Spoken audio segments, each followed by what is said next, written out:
Hi, I'm Rachel Johnson. I'm the CEO here at Cherryland Electric Cooperative. And this month, I wanted to talk to you about AI, the proliferation of data centers, and the impact it's likely to have on electricity demand in the US.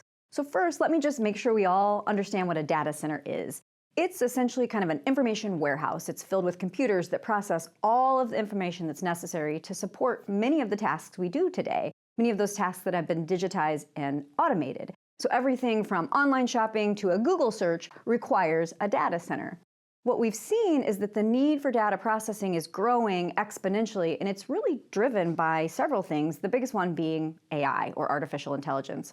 To put it into perspective, the data processing needs of ChatGPT is 7 times the data processing needs of an average Google search. So as more and more people are utilizing those artificial intelligence mechanisms in their day-to-day lives, we're just seeing a massive increase in the need for data processing capabilities, or data centers.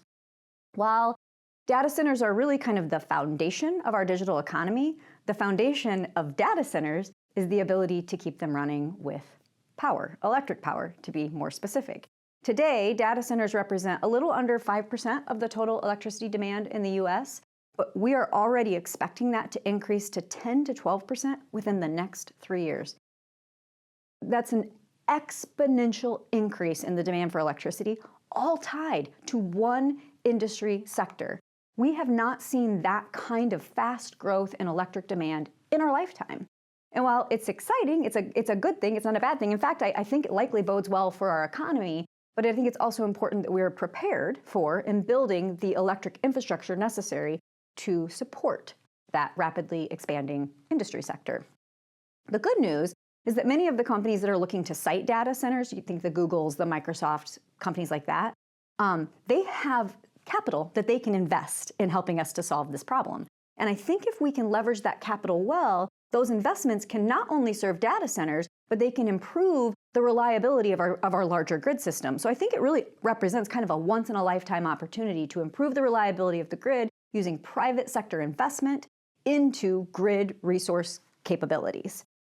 I also think this offers a specific opportunity for rural areas because we have a lot of the resources that these data centers need, like large swaths of land and increasingly good internet connectivity. And so I think you'll see a lot of data center growth in rural areas, and that means it's important that rural areas' electric infrastructure is prepared to serve that data center growth. And I really view that as kind of my job here at Cherryland, to make sure we might be the benefactor of some of that.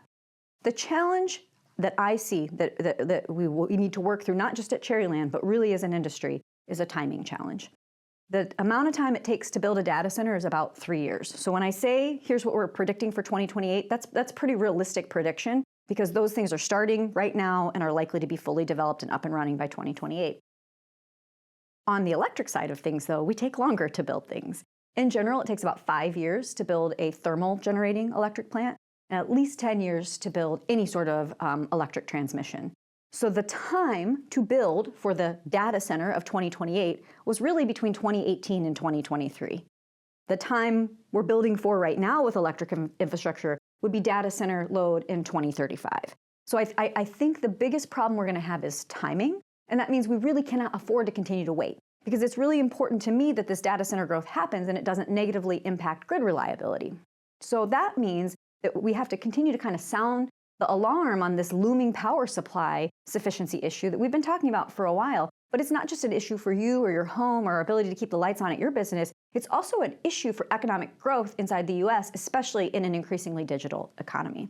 And that's why it's important that we support the expansion of power supply and transmission, but also support policies that help get us there. This is such an interesting, important topic. I could keep talking about it for hours. And it may end up being one of the most defining economic shifts, I think, of our lifetime.